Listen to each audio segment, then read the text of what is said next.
Hello parents. ये video मैं किसी चीज़ को प्रमोट करने के लिए या फिर अपनी पब्लिसिटी करने ऐसा नहीं बोलने वाली हूँ जिससे कुछ मेरा फ़ायदा हो। और जैसे कि ये पब्लिक प्लेटफॉर्म है और जो भी हमारे मन में आए हम बोल सकते हैं, राइट। आप मानना मैं एक चीज़ बोलना चाहती हूँ कि जैसा हम जितने भी ऑटिस्टिक बच्चों के पेरेंट्स हैं, ADHD, इवन मैं खुद हूँ, तो आप कभी भी देखना कि जो थेरेपी सेंटर पे आप जो काम लेते हो वो एक मैकेनिकल काम है, क्योंकि आपने उस चीज़ की पेमेंट की है। बट अगर जब मदर काम करती है अपने बच्चे के साथ, तो फिर उसके काम करने का तरीका बहुत अलग होता है।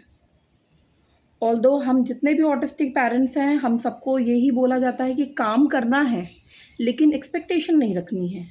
बच्चा कभी भी रिएक्ट कर सकता है, कभी भी आपको रिस्पॉन्स दे सकता है। जो आपने महीनों सिखाया है वो कभी भी उस चीज़ का रिस्पॉन्स दे देगा। अब सवाल उठता है, हम काम करें और हम उम्मीद भी ना रखें, ये तो नहीं हो पाएगा। बट हमें ये सिखाया जाता है और हमें ये करना पड़ता है, क्योंकि उम्मीद रखेंगे तो हम रोज़ ही फ्रस्ट्रेट होंगे। क्या ये हम चाहते हैं? और हम फ्रस्ट्रेट होंगे तो हमें गुस्सा आएगा, और ये जो गुस्सा आएगा ये हम कहाँ निकालेंगे? जाके अपने घर पे निकालेंगे। और गुस्सा करना तो हमें अलाउड है नहीं। तो बेटर होगा कि जब हम उम्मीद ही नहीं रखते हैं, दुख का सबसे बड़ा कारण क्या है? उम्मीद रखना। जब हम उम्मीद ही नहीं रखेंगे तो हमें गुस्सा आएगा ही नहीं। तो बीइंग अ ऑटिस्टिक पेरेंट, सबसे पहले मैंने चीज़ सीखी है, काम करना है बट उम्मीद नहीं रखनी है। और ये मेरे लिए कहीं ना कहीं लाइफ सेवियर हो गया है सब। जैसे सपोज़ अगर मैं अपने बच्चे को गार्डन लेके जा रही हूँ, मैं बार बार उसको बता रही हूँ ये गार्डन है, ये गार्डन है। कभी वो रिएक्ट करता है, कभी वो अचानक से बोल देता है ये गार्डन है। उस समय मैं सरप्राइज़ हो जाती हूँ। मेरे लिए वो बोनस की चीज़ हो जाती है कि अरे उसने ये चीज़ बोली, उसने ये चीज़ कही, उसको पता लग गया और मैं खुश हो गई।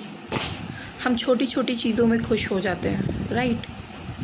सो मैं नहीं चाहती हूँ कि थेरेपी सेंटर्स में हम पेरेंट्स चक्कर काटें, उनका सारा बचपना हम थेरेपी सेंटर्स में हम ख़त्म कर दें।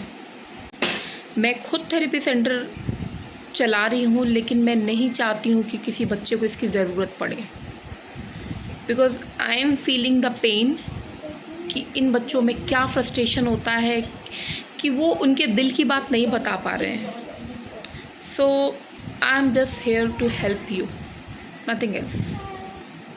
आई विश कि आपको किसी को भी ज़रूरत ना पड़े का कोर्स करना चाहिए, या फिर उनको समझना चाहिए। अपने बेटे के बारे में समझने में क्या प्रॉब्लम है?